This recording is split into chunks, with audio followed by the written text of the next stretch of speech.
He cannot keep getting away with this, or the Chiefs cannot keep getting away with this. You haven't even gotten to that scene of Breaking Bad, and you know exactly how that scene's supposed to feel because you've gotten to watch the Chiefs play over the last couple of years, and you just got to see it again. Unfortunately, yes. 23-14, they beat the Texans, and there were a series of plays in this game that were game-changing calls by the officials, which were horrific calls by the officials. One was the personal foul on Will Anderson. It was 3rd and 12, and that game, I think, goes a markedly different direction if the Texans defense gets another stop. Instead, the Chiefs drive for a field goal on a hit that obviously wasn't helmet to helmet. Then Mahomes tried to slide like so late that the two Texans guys hit each other. They barely hit Mahomes. Flags come out again. And then Mahomes had the nerve to throw himself out of bounds. I don't know which one of these. That wasn't a penalty. It should have been a penalty on Mahomes in a just world, but we're not in a just world. Flopping in the NBA, there's a flopping penalty. If you is there a flopping penalty in the NBA? Yeah. No, is there a flopping penalty in the NFL? No, there's not. But it should have been a penalty. It got beyond for being dramatic. Yes, and Keith was not happy. Our buddy Keith over in Brazil. I don't know if anybody who is not a Chiefs fan is happy with it. I mean, they're kind of like the villain, right? They're the bad guys. So Houston outperformed them statistically. See up here on the screen, 336 yards. The Kansas City had 212 yards, and they won by 9 points. Like that is a miserable. Well, both of those personal foul calls came on a 3rd down for the Chiefs. I mean, they had to convert. And it helped them convert. And it kept them on the field. That's what really kind of kept their streaks going. And what you have is you have a football team like the Texans who's fighting. But how demoralizing is that? Because you're not a great team. I was so proud of Texas. I mean, I know that sounds like so girly to say, but they played really well. I mean, way to be a dark horse in the playoffs. I mean, I thought they sweated. The defense looked great. I was really shocked by CJ Stroud. I just haven't watched him a ton this year, but I mean, he had a really good game. So I think the Texans put up a really good fight.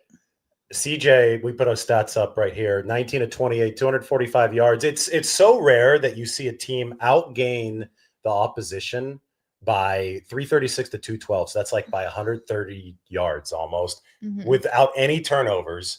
And they still lose, not just by a score. They lost by 9. Well, you look at the rushing yards. I mean, it's like by 3x. The Texans 149, the Chiefs 50. 5.1 per literally carry. 3 times as many rushing yards. I have to put this back up on the screen. Like we're reading all of these statistics. It doesn't make sense. And the math isn't mathing. And you know where else the math doesn't math? Kansas City has now won 17 games, which have been decided. 17 straight games that have been one possession games, which in this league where the margins are tiny, like we saw it with the 49ers this year. A couple things don't go their way. All of a sudden they're sliding to 6 and 11. But with tiny margins, even if you have a really good team, the mathematical probability of winning 17 straight times when that narrowly. When it's a 1-score game, the math doesn't math. The math wasn't mathing in this game. Well, one of the broadcasters, I can't remember if it was Clay Aikman or Troy Aikman. Troy Aikman. Sorry. I am not as football minded as him. I mean, I watch it, but I'm not crazed about it. Like this is football as told by not really an NFL wife, sort of an NFL wife. Are you about to go, oh, come on, Troy Aikman? Yeah. So typically I feel like the announcers have been kind of like, oh, okay, well, that's a weird call. But it felt like watching this game, they had some serious reservations about the calls that the refs were making for the Chiefs. Not every call, but it's those really bad calls that we mentioned, those personal foul calls. I think Troy's the best in the business. I love his work. 49ers fans may not be happy. He used to be the Cowboys quarterback. It's Troy Buck. No, Troy Aikman and Joe Buck. I don't know where Clay came from. Yeah. Is there an announcer named Clay? Clay Aiken, maybe. I don't know. Okay. Yeah. I don't know. Clay Travis. No, I don't. Yeah. No. Troy Aikman and Joe Buck. But Troy, he's a professional. I think he does a great job on these broadcasts. And to hear him go, "Oh, come on!" like, okay, so I do have a call. question. When they're in the booth, like, can they turn their mics on and off?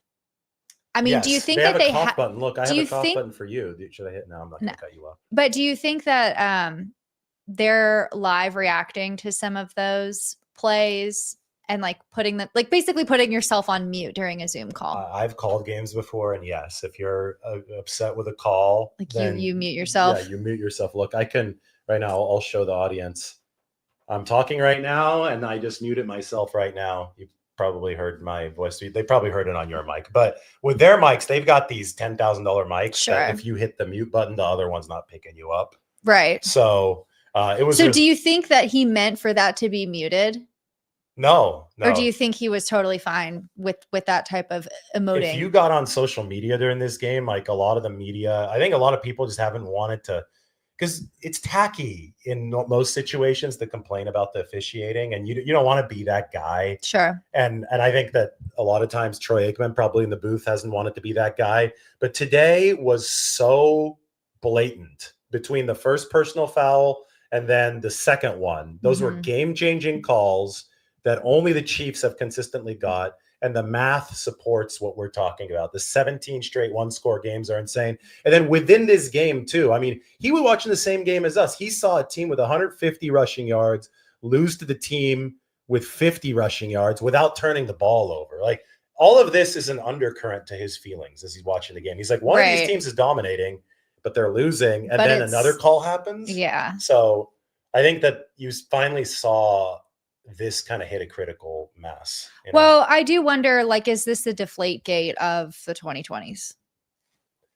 I don't know. You know, how much is New York HQ meddling in these calls? Because we've seen them meddle before in previous games. Well, so here's the thing. Is this something that you're going to prove is intentional, or does Mahomes just get such subconscious protection from the refs? Precious Patrick. Because if that's the case, then you'll never be able to prove anything, right? And that's, I think, what's tricky, because that's probably the more likely. Is it logically, I mean, it's kind of like when you're trying to overrule a call versus when you need the incontrovertible evidence. Yes, to turn it yes, over. Oh, you know another bad one today? How about that spot? The Texans overcame it, but remember when the guy got the first down? It was Hutchinson. He got the first down, and then they just moved the ball like a yard back, and they had to go for it on on third, and then they got the penalty, and thankfully they still overcame it. But it's plays like that in a league of tiny margins, they determine games. Oh yeah, it all comes down to inches. These guys are all good players. I did not think the Chiefs looked like the better team today. No, they weren't. I mean, the Texans hustled, and they hustled hard, and they made plays happen even when some of the calls were against them. Yeah. I mean, give Kansas City credit that they do make plays in the clutch, but they don't even get a chance to make some of those plays without the calls that went in their favor that were not good calls. So, I mean, it's a combination of both. Like, they've been in a lot of tight games and they've done that, but sometimes you watch this and I said today, the only way the Chiefs lose, given some of the uneven playing field that we are watching, is if they get blown out. And the two teams that have the best chance of blowing them out are going to be the Ravens and the Bills. Playing tomorrow for a chance to play the Chiefs, the Ravens and the Bills. My prediction has always been the Chiefs would squeak by this one, but they would lose to the Ravens or the Bills. And so your Super Bowl prediction is still, is it Bills? Bills, Eagles? Yeah. Okay. I'm still Bills, Lions.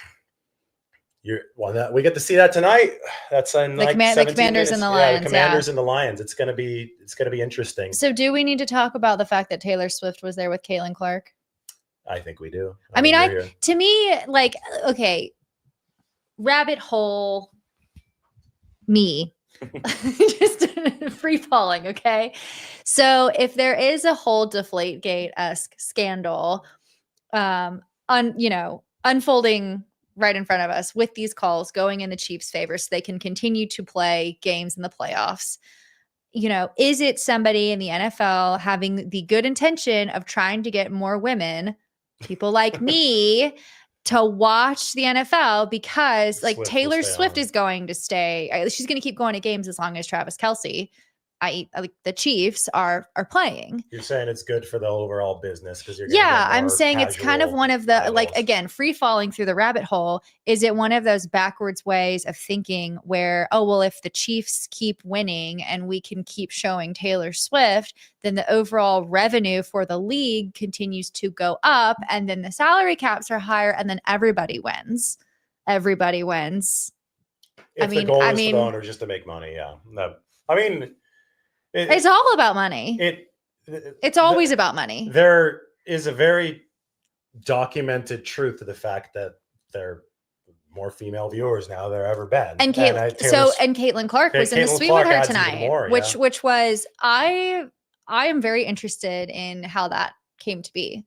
Like, was that did Taylor invite Caitlin, or is she a Chiefs fan, or did somebody at the head office say, "Hey, you guys need to sit next to each other so we can capitalize on it"? Well, Caitlin Clark is a Chiefs fan, but I think that it was too good to be true. They just, but then they had the perfect shot. They're next to each other. Well, that's what it's all about. It's the perfect shot. It's the reaction. It's the red lipstick and all of it. Crazy stuff. Let's give some flowers to the good players in this game, though. CJ Stroud, he's had a rough year, but he played through that knee injury all game. It seemed like he hurt it on the. Bro's going to be enjoying some PT and hopefully be on a beach. R&R. He needs that because he got sacked the second most times out of any NFL quarterback this year, besides Caleb Williams. Did he get sacked 8 or 9 times? 8 times today. I thought 4 of those 8 sacks came in the last drive in the fourth quarter. That's what happens in football is what, your O-line just breaks down? Well, no, you get behind, then it gets late, and you have to pass every down. That's why you have to run. That's why running is so important, because the pass rush is diffused. If they know you're going to be throwing every down, they call it pinning your ears back. It means that the defensive linemen could pin their ears back, dig down, and get ready to just hunt the quarterback. Because they know they're not going to have to hunt some guy with a carry. Yes, exactly. So the Texans, they followed their game plan. You can see right there, this is the rushing yardage, 29 for 149. That's a really good game. Normally, that keeps your quarterback decently protected, but unfortunately for them. What's ATT? What are you looking at? ATT. Oh, attempts. Attempts. Yeah. Okay. So Joe Mixon, he's the guy that high stepped a little too early. Yeah. And then he's like, "Oh crap, I better tuck it in and get across the end zone line there, bud." So I mean, he was solid, and that Stroud ran for some yardage. And he today. Typically, he doesn't really explode from the pocket usually. I mean, he's not known for his legs, right? No, he's mobile. Or is he? Yeah, he's mobile, but he was hurt today. So I thought that made it super impressive. It was a knee, right? Doesn't he have a bad knee? It looked like he got the knee hurt on that first one where he dove over to the side. Okay. So he just in general, he was electric his rookie year. I thought that he was a really Isn't this his second year? Second year. He took a big step back this year. And but then the playoffs were much better. I thought that the arrow went back up for CJ. Some people just perform better under pressure. And today there was a lot of pressure, and unfortunately, I don't think the Texans are good enough to overcome what was called against them. I think somebody like the Bills or the Ravens theoretically would be. So the Texans gave it the best shot under the circumstances, but there's a reason why Kansas City was favored by, I believe, 8 or 9 points, and they won by 8 or 9 points. Yeah. But statistically, that spread, again, it doesn't. The math doesn't math. The math doesn't math in a game like this. So in just a few minutes, we're going to have Lions against the Commanders. In Detroit. It's the highest price of a Lions ticket ever. It's like the average is $350 for a ticket to this game in Detroit.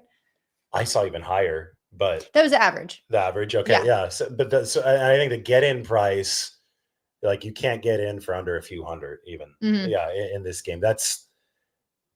They're excited. As they should be. They left last year with a bad taste in their mouths. They always talk about how devastating the flight home from San Francisco was last year. Yeah. You were at that game. Yeah. It was crazy. Yeah, that game shaved some years off of my life. But if you want to talk about a good young quarterback, we talk about CJ Stroud today playing his ass off, I'll say it. But the guy in Washington, Jaden Daniels, I think he's the best rookie we've seen in a while. We both watched Brock Purdy do awesome stuff as a rookie. What Jaden Daniels has done this year, I think, has exceeded even that. Yeah. And so they're going to go into Detroit, and Detroit's favored by a lot. Everybody's talking about the Lions. How much are they favored by? Like 9 or 10. Like, Okay. yeah, it's big. But the better quarterback is the rookie on Washington, and that's the most important position. So buckle up. It's going to be really good. Buckle up, Buttercup. Let's see if we have any questions here from people. Somebody saying Purdy was always better than who? Than Jaden Daniels? I think Purdy might be better right now. Jaden's really good. And I am refraining to comment because I can't recall watching a game. I can't recall watching a meaningful game with him. And I'm sure he's great. I just don't have anything to go off of in my own brain. Caitlin Clark was on the Kelsey podcast. So they're all buddies then. That's probably what it is. Yeah. Okay. Real fast. Can we talk about Jason Kelsey on Monday Night Football? The dude looks miserable. Like he does not look like he's having any fun. He looks like that kid that got signed up for a hobby because his mom signed him up and he really didn't want to do it. And so he's having to show up every week and he just looks like he hates it. When he's sitting at the desk. Yes. I don't watch. We always mute it when it goes to commercial and halftime. So I haven't been watching. But it's like, I really feel like he's just not, he just doesn't look like he's enjoying himself at all. He looks like he's only there because the money was just too big to say, you know, it's too big to say no to. Yes, I am David's wife. Hello. Somebody said, is this? Are they asking? Yeah. I'm Margot. What? That's his name is Butthead. Oh, good for him. That's kind of funny. I don't know. Maybe my take on Jason Kelsey. Eric Gomes says he fakes it. He thinks it's not. He thinks it's not authentic energy. I think Jason Kelsey's retired. I think he's looking at all of his cute little daughters and thinking, man, I need to do this job. It's got a great paycheck. And I think he hates it. It's an interesting take. Yeah. I don't know. So you have a choice when you finish playing, and the players who have the choice actually almost always pick TV, but it's coaching or television. Coaching is known for being a grind, just like tough hours, and TV is more glamorous, fewer hours, and generally higher pay. Well, there's more glamour if you're a player, but if you've stepped back from that, I mean, you're basically taking less money with the same gritty schedule, right? Yes. We got so many questions. What happened to the officiating tonight? What does Margot think about Tom Brady in the booth? I think he's getting better. Are you going to tell them? No, we won't. It's a no, secret. You can tell them. It's a secret. You can tell them. It's fine. You want to? Yeah. There are rumors that Margot looks like the female version of Tom Brady. What do you guys think? I don't see it. Well, next time we'll go with the graphic up on the screen, but I don't have it ready next today. Time. Great. What do you think of Brady in the booth? I think he's improved. But I kind of feel like it was he got the gig because he's Tom Brady, and was it really based off of merit? No. I think he'll probably continue to get better. It just may take him a while. Now, this is crazy. I don't know if you've heard of this. He is a part Thanks, owner. Eric. He said I'm a prettier version of Tom Brady. Margot is far better looking than Tom Brady. It's gone crazy in the comment section now. So what do you think of this? Brady is a part owner of the Raiders, and he's getting really involved with that. So a lot of people think it's a conflict of interest. I think that is a conflict of interest. I mean, be a partial owner or be a broadcaster, but I don't think you can. Ethically, I don't think you can do both. Because he have to sit out? Access. He has really close access. He has very close access, but I thought he kind of got like in the pregame meetings that the broadcasting team would have, with a matchup against the Raiders. Like, doesn't he have to leave the room for part of it? That's what, yeah. So supposedly he can't get the same access as the typical commentator, but I don't know exactly where the lines are. Here's my thing. If we're going to put Martha Stewart in jail for insider trading, I don't think Tom Brady needs to have, super special broadcaster access when it comes to the Raiders. We'll see how long the league is. Great documentary, by the way. I think he's getting better as a broadcaster, but this is unprecedented, and I think that the league is letting it happen because it's Tom Brady at this point. Yeah, he's kind of larger than life. Yes, larger than life right now, but maybe in a few years he'll be more immortal.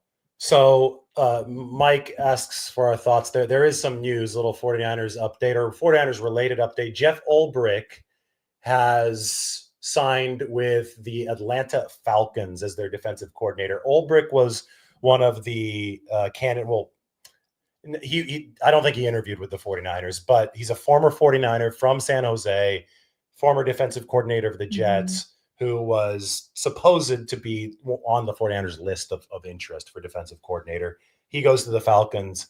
The 49ers are still waiting for Robert Saleh, who they have interviewed. He is just interviewing for head coaching jobs, but I think it's going to be Saleh. That's for defensive coordinator. Yes, if he doesn't get one of these head coaching Where's Saleh jobs. currently? He got fired from the Jets, so now he's interviewing around the league with the Raiders. Speaking of them, Tom Brady, Jacksonville, and today the Cowboys interviewed him.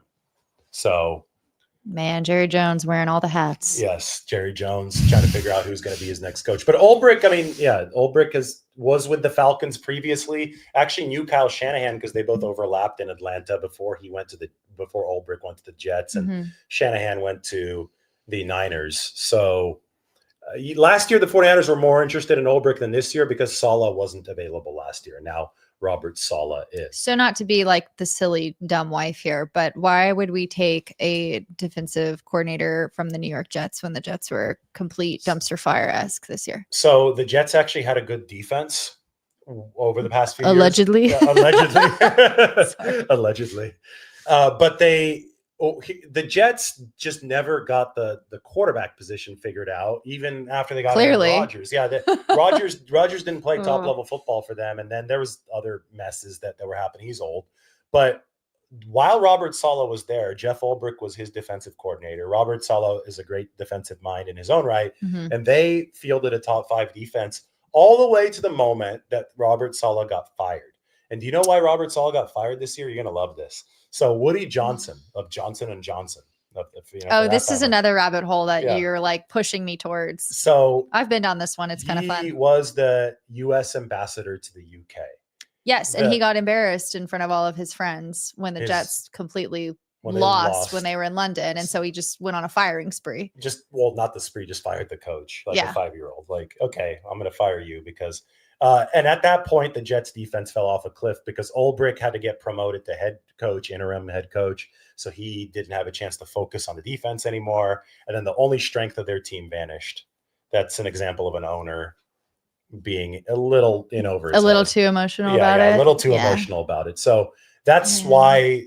And Saleh, by the way, was the 49ers defensive coordinator back before he left to the Jets. When did he leave for the Jets? After 2020. So this is pre me. This is pre you. This is before Margot existed. That's so obnoxious of me to say. I'm sorry. So Margot wasn't following the 49ers yet, but before you, I was covering the 49ers 2017 to 2020, and Robert Saleh was Shanahan's first defensive coordinator, and he was a fiery guy, and he built a good defense, and then DeMeco Ryans took over for him, and that was great. DeMeco, he did such a great job with the Texans. And now he's with Houston, and unfortunately, I in Kansas City. I think if you're Houston, you know, that's a great win as far as a complete season in its entirety. I mean, making it to a divisional round and then losing to a 2-time Super Bowl defending champ looks pretty good. In writing. Kansas City going for the 3-peat. I do not think they get past next week. I do not think they get past Buffalo or the Ravens. Baltimore. We'll see who wins Buffalo and Baltimore tomorrow. We're about 2 minutes away from kickoff of this next game, and we've got to run. We've got an engagement to be at. Not an engagement, a social engagement. Yes. But Detroit, Washington going to be good. Those of you joining late, you could rewatch the show, but there was the game-changing call number 1. That was ridiculous. Both on third downs. Yes, both on third downs. For then the Texans. Mahomes slide. And, let's punish Mahomes for those flops. That gets ridiculous. Houston outperformed Kansas City statistically, and Kansas City has now won 17 straight one-score games. Ridiculous. Blatant. And, today Richard Sherman was tweeting about it. He said, this is just not a good look for the league. It's not. You want to maintain the perception of integrity in the league. Yeah. I have a question. Go. Would there ever be an instance during something like the NFL Combine or the coaches meeting where, like, I mean, can a bunch of NFL coaches like bring a complaint up to the league, or is that just a harsh, like, You'd have no, to have absolutely actual hard not? evidence of something, and that's the problem.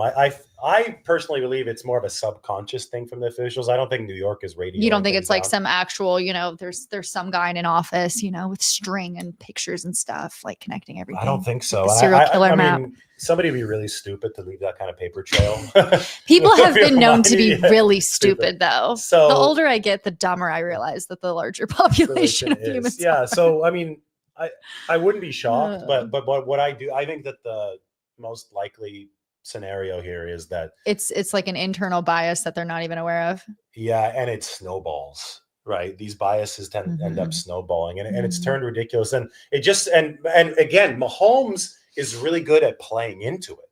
Did you see the flop today? Oh yeah, So, he should get an Oscar. yeah, exactly. So he reinforces it. So if the officials are already lean that way, and then he gives them reason to, because he kind of meets them halfway. And then where it's also self-perpetuating is that they won all these games by one score. So they weren't the best team in the league, but they still got the home field advantage. And then there's a clear human psychology bias when you're going to favor the home team in some of the calls, because the crowd is going to roar its approval if you do throw that flag. Yeah. And the crowd's going to boo you if you don't, or if you make a call against Kansas City. So the fact that they're at home, which has been earned by some of these sketchy calls, is a way to set up more sketchy calls. Do you think that technology and AI would ever take away the jobs of referees?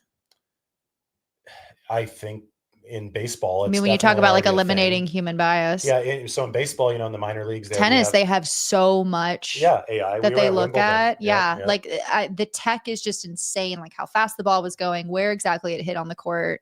So in baseball, they're doing the strike zone in the minor leagues that way. So football, I think it's going to be a little bit harder because there's stuff. It's not as easy. There's so much going on.